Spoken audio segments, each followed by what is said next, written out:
कहानी की शुरुआत में हम डैनी नाम के आदमी को देखते हैं जिसके गले में पट्टा लगा हुआ था। पट्टा उतारते ही वो वायलेंट हो जाता है और सबको मारने लगता है। एक की तो उसने रीढ़ की हड्डी तोड़ दी। वो सबको तब तक मारता रहता है जब तक उसका मालिक उसे रुकने को नहीं कहता। एक गुंडे ने डैनी के बाल नोच लिए, पर डैनी को जैसे दर्द महसूस ही नहीं होता था।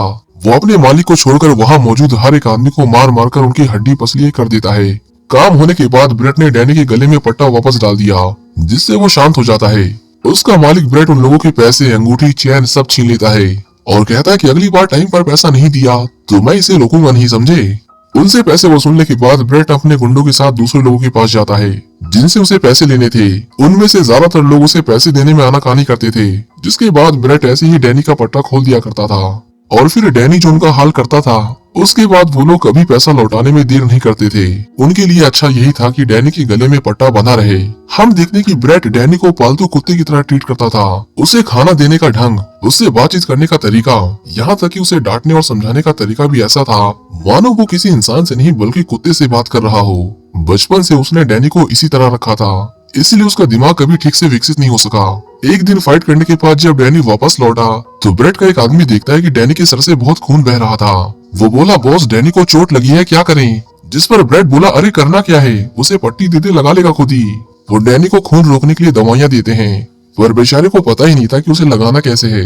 काम होने के बाद वो लोग डैनी को पिंजरे में डाल देते हैं और उसे लॉक कर देते हैं ताकि वो कहीं भाग ना सके। ब्रेट ने सिर्फ उसे लड़ने के लिए ट्रेन किया था, इसलिए खाते पीते उठते जागते डैनी सिर्फ यही किया करता था। एक दिन वो पंचिंग बैग को इतनी जोर से मुक्का मारता है कि वो फट जाता है। उससे रेत गिरती देख डैनी उस रेत को बटोरने लगता है। डैनी फटाफट उसे रोकने की कोशिश करता है। उसे बैग के लिए बहुत बुरा लगता है क्योंकि उसे फर्क ही नहीं पता था कि कौन सी चीज दर्द महसूस कर सकती है और कौन सी नहीं। बात करने के लिए उसके सेल में बस एक टेडी था, इसके अलावा वहाँ कोई उससे बात नहीं करता था। उस रात डैनी को अपने सेल में किताब पढ़ी मिली जिसमें ABCD लिखी हुई थी। वो एक एक पन्ना पलटकर उसमें बनी ड्राइंग दिखने लगता है, पर उसे पी से पियानो छोड़ कुछ समझ नहीं आता क्योंकि पियानो से उसकी एक गहरी याद जुड़ी हुई थी। इसी बीच खून की एक बूंद उस किताब पर गिरती है। उसे चोट ज्यादा लगी थी। डैनी उस बैंडेज को दोबारा देखता है, पर खुद की मरहम पट्टी करने के बजाय उसने वो बैंडेज अपने पंचिंग बैग को लगा दिया। इसी बीच हम ब्रेट को देखते हैं जो एक लड़की के साथ मस्ती कर रहा था, पर जब वो लड़की डैनी को देखती है तो डरकर वहाँ से भाग जाती है। इस तरह ब्रेट के पैसे और रात दोनों बर्बाद हो गई, जिसका गुस्सा वो बेचारे डैनी पर उतारता है। हालांकि डैनी को इससे कोई फर्क नहीं पड़ता क्योंकि उसे अच्छा बुरा कुछ महसूस नहीं होता था। इसके बाद वो डैनी को फिर से काम पर लेकर जाता है। इस बार उसे एक जिम ओनर से पैसा वसूलना था। ओनर को लगा कि उसके पहलवान देखकर ब्रेट डरकर वहाँ से भाग जाएगा, पर जब उसके लोगों ने डैनी की ताकत का नजारा देखा तो उन्होंने उसे लड़ने से मना कर दिया और अपने बॉस से कहा, बॉस इसे पैसे दे दो वरना ये हमें बहुत मारेगा। इसके बाद वो एक और उधार वाले के पास गए, पर शायद आज उनका दिन ही खराब था क्योंकि सब के सब पैसे लौटाने में आनाकानी कर रहे थे। आखिर में वो जॉर्जी नाम के आदमी के पास जाते हैं, पर ये हैसियत में थोड़ा बड़ा आदमी था, इसलिए ब्रेट उससे बातचीत करके मैटर सॉल्व करने की कोशिश करता है। वो आदमी कहता है, ब्रेट वैसे तो तू बहुत हरामी आदमी है, पर जानता है मुझे तेरी एक बात बहुत दिलचस्प लगती है कि तूने एक अच्छे खासे इंसान को कुत्ता बना दिया। वो पूछता है, तूने ये किया कैसे। जिस पर ब्रेट बोला कि मेरी माँ कहती थी कि कम उम्र से शुरुआत करो तो किसी का कुछ भी हो सकता है। वो आदमी कहता है, अच्छा मुझे एक बार फिर से मामला समझने दो। तुम्हें रुपया नहीं दिया तो तुम इसका पट्टा खोल दोगे और ये सबकी जान ले लेगा, तो फिर ऐसे में पट्टा बंधा रहे, इसी में मेरी भलाई है। ब्रेट समझ गया कि ये उसकी चाल है। उसने तुरंत डैनी का पट्टा खींचने की कोशिश की, पर तभी उसके लोग उस पर हमला कर देते हैं। ब्रेट डैनी की आंखों के सामने बुरी तरह पीटा जाता है, पर जब तक पट्टा नहीं खुलता डैनी कुछ नहीं करने वाला था। जॉर्जी ब्रेट से कहता है कि तुझे मारने के बाद तेरे पालतू कुत्ते को भी मार दूंगा, पर यह सुनकर भी डैनी के चेहरे पर शिकन तक नहीं आती। ये सोचकर कि अभी उसका क्या ही कर लेंगे वो वहाँ से चला जाता है, पर मौका पाते ही ब्रेट उन लोगों से फाइट करता है और डैनी के गले से पट्टा उतार देता है। बस इतना करते ही डैनी उसके गुंडों को भगा भगा कर मारता है। जॉर्जी ने जब अपने लोगों को पिटते हुए देखा तो उसने और गुंडे बुलाए, पर जल्दी उसे समझ आ गया कि पैसे देने में ही उसकी भलाई है। वो कहता है, तुम्हें जो चाहिए ले लो, पर हमें जाने दो। हालांकि ब्रेट अपने वसूलों का पक्का था। वो वहाँ से उतना ही माल उठाता है जितना उसे चाहिए था और वहाँ से चला जाता है। ऐसा पहली बार हुआ था कि किसी ने डैनी के रहते उसे मारने की कोशिश की हो। काम होने के बाद उन्होंने डैनी को लात मारकर कार में फेंका और उसे अपने अड्डे पर ले आए। ब्रेट कहता है, मुझे यकीन ही नहीं होता कि ये बस वहाँ खड़ा रहा और उन्हें मेरी पिटाई करते हुए देखता रहा। एक कुत्ते में भी इतनी अकल होती है कि वो अपने मालिक को बचाए, उन्हें काटे, पंजा मारे, उन पर सूसू कर दे, अरे कुछ तो करे। पर इतना सब सुनने के बाद भी डैनी को जैसे फर्क ही नहीं पड़ता। वो बस चुपचाप खड़ा उसकी सुनता रहता है। ब्रेट के आदमी कहते हैं, बॉस चलो पहले आपकी पट्टी करा देते हैं, हफ्ता कल वसूल कर लेंगे। पर ब्रेट कहता है कि अगर एक से पैसा नहीं लिया तो कल को सब में हिम्मत आ जाएगी। इसके बाद वो एक और आदमी के पास जाते हैं। ब्रेट बोला पहले मैं मामला शराफत से निपटाने की कोशिश करूंगा, पर अगर उससे मामला ना निपटे तो मैं ये बटन दबा दूंगा। इस बार पिछली बार वाली गलती ना हो, इसलिए वो डैनी से बोला ओए डैनी इधर ध्यान दे, जब मैं ये बटन दबाऊं तो ये लाल बत्ती जलने बुझने लगेगी। जब लाल बत्ती जले तो आंधी की तरह दरवाजा तोड़कर मेरे पास आना। एक साथ इतने सारे इंस्ट्रक्शन से डैनी कंफ्यूज हो जाता है, पर ब्रेट उसे फिर से सब कुछ रिपीट करता है क्योंकि इस बार उसकी जान भी जा सकती थी। आधे घंटे तक समझाने के बाद उसे इतना तो समझ आ गया था कि लाल बत्ती जलने पर उसे अंदर जाना है। उनके जाने के बाद डैनी उस बल्ब पर अपनी नजरें टिकाए रखता है। इंतजार करते हुए उसे काफी देर हो गई थी, पर वो बल्ब जलने का नाम ही नहीं ले रहा था। इसी बीच डैनी की नजर वहाँ रखे खराब पियानो पर पड़ती है। डैनी उसके पास गया और गलती से उसने उसे छू दिया, जिस कारण उसमें से एक धुन निकली। डैनी ने आज से पहले ऐसी धुन कभी नहीं सुनी थी, जिस वजह से वो थोड़ा डर गया। इसी बीच वहाँ एक आदमी आता है, वो उस खराब पड़े पियानो को ठीक करने आया था। वो डैनी को अपना नाम सैम बताता है, पर जब वो डैनी से उसका नाम पूछता है तो डैनी उसे कुछ नहीं बोलता और चुपचाप वहीं खड़ा रहता है। अब क्योंकि सैम को कई पियानो ठीक करने थे, इसलिए वो डैनी से थोड़ी मदद मांगता है। उसके कहने पर डैनी पियानो की बटन दबाता है और वो पीछे से उसके सुर ठीक करता है। बेचारे डैनी ने आज से पहले कभी पियानो नहीं बजाया था, और जब उसने ऐसा किया तो मानो ऐसा लग रहा था जैसे 2 साल के बच्चे को कोई खिलौना मिल गया हो। सैम देख नहीं सकता था, पर वो उसकी खुशी महसूस कर सकता था। इसी बीच सैम बोला मेरे कान बज रहे हैं या तुम्हें भी टिक टिक की आवाज आ रही है। डैनी ने देखा कि वो लाल बत्ती जल बुझ रही थी। वो तुरंत भागकर ब्रेट के पास आया, पर तब तक बहुत देर हो चुकी थी। गुंडों ने उन्हें पीट पीट कर लगभग मार ही डाला था। ब्रेट बोलता है माँ कसम मैं तुझे बेच डालूंगा। तू इतना भी नहीं बोल सकता जितना मैंने तुझे सिखाया है। तू मुझे बर्बाद कर देगा, मेरी जान चली जाएगी। तुझे खाना देता हूँ, कपड़ा देता हूँ, सर छुपाने के लिए छत देता हूँ, इतनी मेहनत करता हूँ वो अलग, सिर्फ तेरे को काम का इंसान बनाने की खातिर, और बदले में मुझे क्या मिलता है? तेरे होते हुए साला जो चाहता है वही मारकर चला जाता है। उसे इतना सब सुनाने के बाद वो लोग उसे फिर से पिंजरे में डाल देते हैं। इसी बीच एक आदमी बोला बॉस आपसे कोई मिलना चाहता है। ब्रेट आज किसी से भी बात करने की मूड में नहीं था, पर जब उसे पता चला कि मोटी पार्टी आई है तो वो उसे अंदर आने को कहता है। वो आदमी कहता है कल जब तुम्हारा वो फाइटर जॉर्जी के गुंडों को पीट रहा था तब मैं वहीं था। मैंने देखा उसमें लड़ने की लाजवाब काबिलियत है, इसीलिए मैं तुमसे एक मालदार सौदा करना चाहता हूँ। ब्रेट को पता चला कि वो हर महीने एक डेडली फाइट ऑर्गेनाइज करवाता है, जिसमें उन्हें आए दिन नए फाइटर्स की जरूरत पड़ती रहती है। पहला मुकाबला सिर्फ टेस्ट के लिए होता है, जिसमें जीतने वाले को $15,000 मिलते हैं। एक फाइटर तो यहाँ से 1 करोड़ जीत कर गया था, और जीतने वाले का फैसला हारने वाले की मौत से होता है।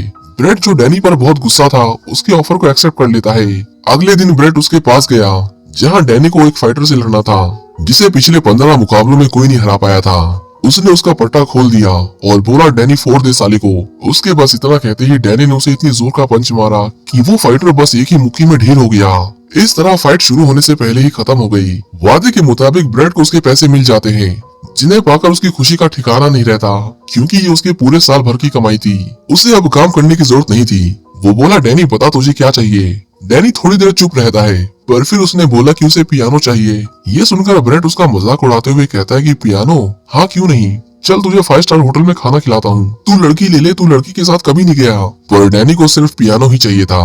ब्रेट कहता है मुझे तेरी यही बात पसंद है डैनी, एक टाइम पर एक ही सोच, तभी हमारी जोड़ी इतनी जमती है। इससे पहले वो कुछ और कह पाता, अचानक से एक ट्रक उन्हें जोरदार टक्कर मारता है, जिससे उनकी कार पलट जाती है। इसके बाद कुछ लोग हथियार लिए कार से बाहर निकले और उन पर गोलियों की बारिश कर दी। इस हमले में सब मारे जाते हैं सिवाय डैनी के, जो उन लोगों से बचकर भाग जाता है। इसके बाद वो उसी वेयरहाउस में गया जहाँ वो पियानो रखा हुआ था। सैम वहीं बैठा पियानो ठीक कर रहा था कि तभी उसने डैनी की आहट सुनी। सैम उसे पास आने को कहता है, पर डैनी का बहुत ज्यादा खून बह रहा था, जिस कारण वो बेहोश हो जाता है। जब उसे होश आया तो वह खुद को एक आरामदायक बिस्तर पर पाता है। उसे इसकी आदत नहीं थी, इसलिए वो डरकर बिस्तर के नीचे छुप गया। कुछ देर बाद वहाँ सैम आया। उसे तुरंत ही पता चल गया कि डैनी डरा हुआ है, इसलिए वो चुपचाप उसका खाना उसके बिस्तर के नीचे खिसकाकर वहाँ से चला जाता है। इसी तरह कुछ दिन बीत जाते हैं, पर डैनी अपने कमरे से बाहर नहीं आता। एक दिन जब वो कमरे से बाहर आया तो उसने सैम को पियानो बजाते हुए देखा, पर जैसे ही उसकी बेटी विक्टोरिया अंदर आई, उसे देखकर डैनी फिर से अपने कमरे में भाग गया। उसी रात विक्टोरिया उसके कमरे में आती है और उसे एक पियानो देती है। हालांकि तब भी उसने डैनी को बाहर आने के लिए फोर्स नहीं किया। आखिर में डैनी खुद ब खुद उनके पास आता है। सैम ने उसे खाने के लिए ब्रेड दिया, पर विक्टोरिया देखती है कि उसे इंसानों की तरह खाना नहीं आता था। वो किसी डॉग की तरह कटोरे को चाट रहा था। हालांकि उसका मजाक उड़ाने के बजाय उन्होंने उसे चम्मच से खाना सिखाया। अगले दिन सैम डैनी से उसके गले में लगे पट्टे के बारे में पूछता है, पर जैसे ही उसने उसे छूने की कोशिश की, डैनी तुरंत ही पीछे हट गया क्योंकि वो किसी को नुकसान नहीं पहुंचाना चाहता था। अगले दिन सैम डैनी के साथ विक्टोरिया को स्कूल छोड़ने जाता है। अब धीरे धीरे वो डैनी को अपने साथ हर जगह ले जाने लगा था ताकि वो लोगों के साथ घुलना मिलना सीख सके। वो उसे मार्केट से फल खरीदना, पियानो बजाना और खाना कैसे खाते हैं, कपड़े कैसे पहनते हैं, सब सिखाता है। और डैनी भी इस नई दुनिया में बहुत अच्छे से घुल मिल रहा था। एक दिन सैम उसे अलमारी से मसाले निकालने को कहता है, पर डैनी ने जैसे ही अलमारी खोली, उसे वहाँ विक्टोरिया और उसके माता पिता की फोटो दिखी। यहाँ उसे पता चला कि विक्टोरिया सैम की सौतेली बेटी थी। पूछने पर सैम उसे बताता है कि विक्टोरिया के पिता की एक कार एक्सीडेंट में मौत हो गई थी। वो मेरा अच्छा दोस्त था, इसलिए उसके जाने के बाद विक्टोरिया की माँ और मैंने शादी कर ली। सब कुछ अच्छा चल रहा था, पर ये हमारी बदकिस्मती ही थी कि उसके 1 साल बाद हमारा भी एक्सीडेंट हो गया, जिसमें विक्टोरिया की माँ की मौत हो गई और मेरी आंखों की रोशनी चली गई। अब डैनी धीरे धीरे उनके बीच अपनापन महसूस करने लगता है और हर दिन ऐसी ऐसी चीजें सीखता है जिनसे वो सालों से अनजान था। एक दिन वो सैम के साथ मार्केट में शॉपिंग करने जाता है, जहाँ कुछ गुंडे अंदर घुसकर मारपीट करते हैं। उन्हें देखकर सब डर जाते हैं, पर अपने डैनी को उनकी लड़ाई से जरा भी फर्क नहीं पड़ता और वो चुपचाप अपनी शॉपिंग करता रहता है। घर आकर सैम उससे पूछता है कि आज जो हुआ उससे तुम्हें परेशानी नहीं हुई, तुम डरे नहीं? जिस पर डैनी बोला वो मुझसे थोड़ी ना लड़ रहे थे, मानो उसके लिए ये सब बहुत आम बात थी। अब वो डैनी को हर हफ्ते नई जगहों पर ले जाने लगे थे ताकि अपने आसपास के लोगों को देखकर डैनी ये समझ सके कि बाहर की दुनिया कितनी बड़ी है, जहाँ हर इंसान अलग अलग तरीके से सोचता और जीता है। हालांकि इतना सब करने के बाद भी वो अब तक उसके गले का पट्टा निकालने की हिम्मत नहीं कर पाए थे। एक दिन विक्टोरिया डैनी के पास आती है और उससे बात करते वक्त उस पट्टे को निकालने की कोशिश करती है, पर जैसे ही उसने उसे छुआ, डैनी को डरावने ख्याल आने लगे क्योंकि पट्टा उतारते ही वो सबको मारने के लिए ट्रेन किया गया था। वो बहुत डरा हुआ था कि कहीं वो विक्टोरिया को चोट ना पहुंचाए। हालांकि विक्टोरिया पीछे नहीं हटती और आखिरकार उस पट्टे को निकाल देती है। डैनी को यकीन ही नहीं हो रहा था कि वो अपने काबू में था। अब डैनी ब्रेड की मानसिक गुलामी से पूरी तरह आजाद था, पर उसकी परेशानियां अभी भी खत्म नहीं हुई थी। उस पर असली मुसीबतों का पहाड़ तो अभी टूटना बाकी था। एक दिन सैम उसे कुछ पैसे देते हैं और कहते हैं जाओ इन पैसों से जो खरीदना चाहो खरीद लो। डैनी आज बहुत खुश था। वो किसी बच्चे की तरह ढेर सारी शॉपिंग करता है, पर उसकी किस्मत इतनी खराब थी कि वहाँ से निकलते वक्त वो एक आदमी से टकराता है जिसने डैनी को तुरंत पहचान लिया। वो कहता है तू इतने दिनों से कहाँ था? मेरे साथ वापस घर चल, अंकल तेरा इंतजार कर रहे हैं। डैनी अपनी इस नई जिंदगी में बहुत खुश था, इसलिए वो जाने से मना कर देता है, पर ये सुनकर वो आदमी बोला अगर तू वापस नहीं आया तो अंकल गुंडे भेज देंगे और तुझे ढूंढने में तो हमें परेशानी भी नहीं होगी। डैनी बहुत डर जाता है, इसलिए वो तुरंत ही वापस लौट आया। अब हम ब्रेड को देखते हैं जो एकदम चंगा था। वो कहता है डैनी तू बहुत डर गया होगा ना, वो एक्सीडेंट, वो सारी गोलीबारी, लेकिन देख मैं पूरे 1 महीने हॉस्पिटल में था, पर अब मैं वापस आ गया हूँ। डैनी बोला मेरे पास एक सवाल है, आप मेरी माँ को जानते हो? ब्रेड बोला मैं क्यों जानूंगा तेरी माँ को, मुझे तू सड़क के किनारे मिला, कचरे में पड़ा हुआ अधमरा था, तू बात तक नहीं कर पा रहा था, किसी को तेरी फिक्र नहीं थी सिवाय मेरे। वो कहता है डैनी ये अचानक बीती बातों में दिलचस्पी क्यों, कोई तुम्हारे कान भर रहा है। हालांकि वो उसे ज्यादा डांटता नहीं क्योंकि पिछले 1 महीने में उसका जो नुकसान हुआ उसकी भरपाई सिर्फ डैनी ही कर सकता था।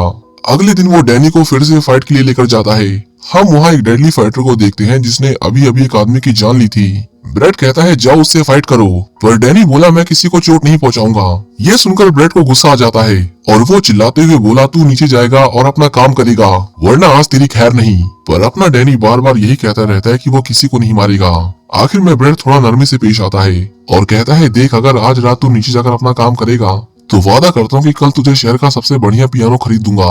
पर डैनी के सर पर जैसे ना लड़ने का भूत सवार हो गया था। वो बस एक ही बात बार बार टेप रिकॉर्डर की तरह रिपीट करता रहता है, जिसके बाद ब्रेड ने उसे धक्का देकर रिंग में फेंक दिया। अंदर गिरते ही वो डेडली फाइटर डैनी को मारने के लिए उस पर टूट पड़ा, पर उससे लड़ने के बजाय डैनी सिर्फ बचने की कोशिश करता है।